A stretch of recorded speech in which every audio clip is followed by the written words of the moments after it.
السلام علیکم دوستوں، میرا نام منت ہے۔ بسم اللہ الرحمن الرحیم۔ حضرت علی علیہ السلام ہمارے پہلے امام ہیں جو کہ 13 رجب کو خانہ کعبہ میں پیدا ہوئے۔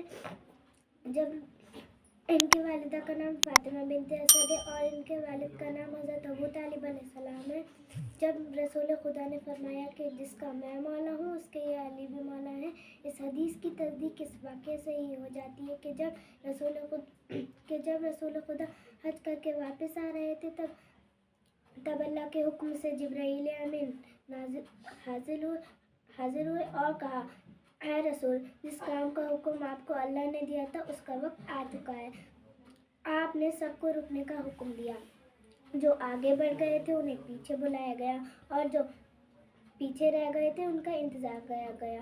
آپ نے اونٹوں کے کجاؤ کا ممبر بنایا، اس پہ گئے اور خطبہ ارشاد فرمایا کہ ان قریب میں اس دنیا سے جانے والا ہوں۔ پھر آپ نے پوچھا کہ آپ مجھے اپنا حاکم اور مولا سمجھتے ہو یا نہیں؟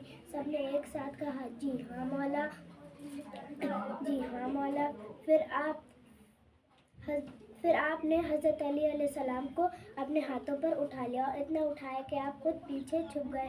پھر آپ نے فرمایا کہ سب مولا علی کو مبارکباد دے۔ سب نے مبارکباد دی اور کہا، یا علی، آپ میرے اور ہر مومن عورت و مرد کے حاکم بن چکے ہو۔ یہ واقعہ 18 ذی الحجہ کو پیش آیا اور اس وقت ایک آیت نازل ہوئی، آج دین مکمل ہو گیا، نعمتیں تمام ہو گئی اور اللہ آج دین اسلام سے راضی ہو گیا۔